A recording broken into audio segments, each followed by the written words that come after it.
Hello, this is Dr. Garrett Castleberry, Associate Professor and Program Director of Communication, Media, and Ethics at Mid-America Christian University. And I'm here with yet another video lecture series. It's our asynchronous digital dialogue for COM 2143, Digital Media Literacy. And this lecture is fueled by our student questions coming from the course directly relating to our readings in the course. And so students are engaging with those reading materials and submitting these questions, looking for points of clarification, and we're co-creating knowledge together as I put together a response, and it makes for good use of what could otherwise function as a collective class activity.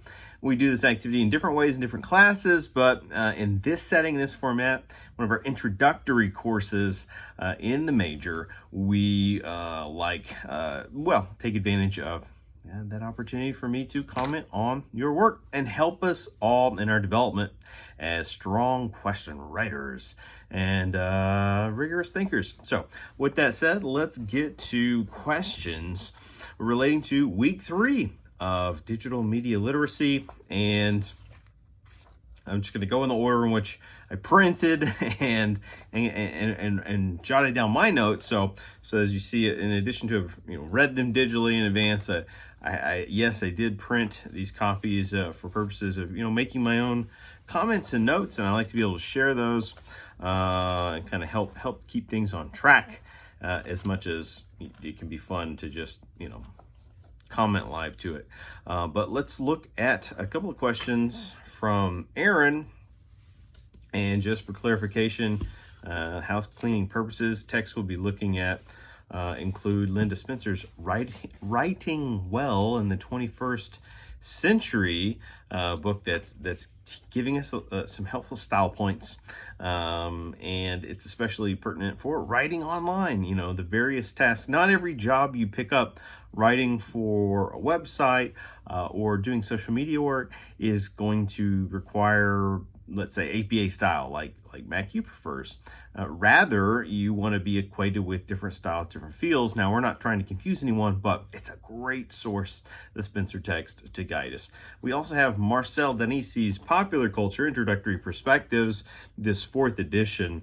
And I recognize that many of our students would be potentially acquiring older edition because we may have the very first semester we use the text started with the 2nd and then quickly moved to the 3rd for a couple of years now. Here's the 3rd, and we have the 4th has come out, and newer students in the program are getting that 4th edition, but some of you will be looking at the 3rd. I've got pages marked up in the 3rd as well. And I can tell from the page numbers you all are including, which is appropriate to your questions, that some indeed have that 3rd edition. And then finally, we toward the end of this course, we get into a 3rd main text, and it's one of our master texts in the major to help steer us with key themes, and it's spreadable media, creating value and meaning in a network culture, synergistically put together by Henry Jenkins, Sam Ford, and Joshua Green. All right, so all those texts laid out before us. Let's jump into some questions, some thoughts from you all. Aaron writes, Facebook is now a digital business collecting revenue mainly from banner advertising, since membership is free for anyone 13 years or older. Page 272. So from the pop culture text, perhaps a reference there. What would social media look like if members had to pay for it? Would there be as many users as there are today? Well, we can quickly and assuredly say no, but it's more complicated than that, isn't it? Would you personally pay to have the accounts you do today? And well, I would like to immediately say no, I wouldn't. Look at how we're responding to streaming services now, right? Everything is just a couple of dollars, just a few small price points within our reach, isn't it? And so this is a potential threshold we may cross at some point. Don't be surprised. Now, there's such high demand, and well, let me put it this way. if they hadn't figured out ways to successfully monetize Facebook, YouTube, Twitter, and other sites, then we would be paying for them. And in some ways, if we want, let's tweak and let's twist that language. Who's to say we aren't paying for them in certain ways, right? If we pause and think about it. So maybe a redirect could be, how are we, quote unquote, paying for it through all of this continuous access and usage, right? What is that doing? That opens up some bigger possibilities for us to consider. And so, but if we're playing devil's advocate specifically on this question, I think it would be, in terms of thinking about paying for accounts and Facebook being the biggie, it would be the ultimate trick now that we've all curated our lives on other people's storage servers, right? Because that's what's going on, right? This is not your page on Facebook. That your information, your data points, the content you're uploading is going onto some third-party server, potentially owned by Google, but potentially outsourced, potentially housed somewhere else, right? And that's where we get into some interesting conversations about media ethics and intellectual property rights, which is a great tie into some questions you all asked in week 3. We'll start talking more about some of these laws and restrictions and what we can and cannot use. But that's something to think about. So follow-up question here is, if the internet decides what is popular, pause, does the internet decide what is popular? I think we know what you mean, but internet, algorithm, that's, we could be more specific there. How do people market in a way to make sure their stuff gets seen? And hey, it's a great time to, let's plug one of the newer majors at MacU, data analytics. All right, so data analytics is a way that we can use a digital market wisely to forward our products and small businesses and what have you. And so that's another layer of digital media literacy, is understanding how business functions online, in an online world. And that is a big difference between people that know how to succeed online and thrive, build a business, build a brand, and people that have no clue and are just out there like randomly posting things. It's a form of illiteracy. Take, for example, multi-level marketing, right? Multi-level marketing and these tiers where people are kind of buying in, and then whoever's over them gives them a list sheet of actions to get a bunch of other buyers. And a lot of this is done these days on social media and through social media. And so, you put all this information out there, you're told what to do, but you're not necessarily, and maybe you're even told how to do it sometimes, but maybe you're not told how to reach and what it, will technically take to go outside of those traditional boundaries. And so you'll always be limited if you don't have a deeper understanding of the back channels of the internet, right? How information moves, and not just kind of speculative ideas about what is good content to put out online and what is not. So wow, what a pair of questions to start us off.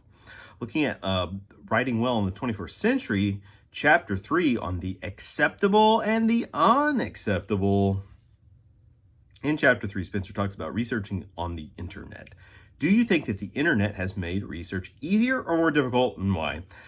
Interesting, because several of you asked a similar question on this topic this week. So we'll try to spend some time here. I think let's start with saying the internet complicates research, right? It's one of the reasons we're introduced to certain researching habits early on in college, maybe an introductory course or several types of courses, depending on what you're studying, is because it's easy to get lost and get distracted. And search engines don't work the way we think they do. You plug words in, and a lot of the content brought up is advertised to be brought up early in the search function. And maybe a lot of the best information is hidden for various reasons.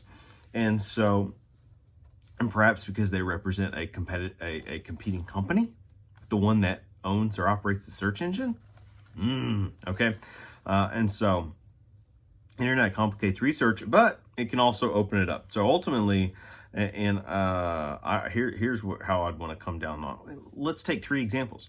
Google Scholar, a more focused way to look at more research latent things, as opposed to just randomly searching a term for, an essay you're writing or something of that nature, prepping for a speech or whatever.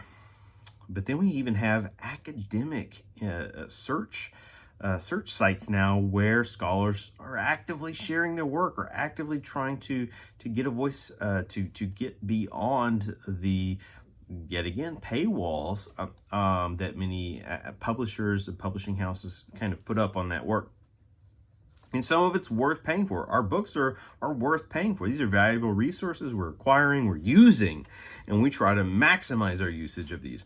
But some works out there, they're only accessed on closed channels, and that makes it difficult for that information to travel, to have a lifespan. So anyway, a couple of sites that do get a lot of traffic, and I don't know how familiar you all are, is academia.edu is one, and then a second similar example would be ResearchGate. Okay, and so both of these function similarly. You can find scholars trying to share some or parts or all of their works, depending on various, copyrights and stuff like that. But healthy enough to get the word out about it, right? And those can be useful avenues. Also thinking about the evolution of the university library. I'll tell you this story. It'll peg me in a past time. I remember what it's like when you're tasked with a research assignment, and the only way to accomplish that is to travel to the physical library, university library, and go through card catalogs or microfiche or these avenues of physical labor to get to sources that are tucked away, way far away, and how grueling that can be. Fortunately, so much of our information is digitized now and archived online. Wow, does it make it an amazing process. Now, not every university library has access to the same amount of information, and it is what it is, right? It depends on what you're wanting to search and how far you're willing to go to get that. But all of these lead me to the conclusion that there are more positives than negatives with the internet. But part of digital media literacy is learning to navigate the right channels properly. Make sense? I think so. Okay, maybe one more question. We'll take a break here. On pages 94 and 95, Spencer talks about properly using trademarks. Hey, that's an important conversation. How can you trademark a brand like Coke when it is literally used in every restaurant setting? For example, quote, I would like a Coke, end quote, when referring to an alternative drink like Pepsi, etc. And this is great. First of all, let's designate terms, all right? So Coke is a copyrighted brand, all right? So you file patents to copyright brands, and brands can be everything from the name to the idea to the font used on something to a color. I think even like the color of red used on Coke cans, those things are under copyright, and so you can't go around using that. But what your example is demonstrating is our colloquial use of the word Coke as a general expression for all soft drinks.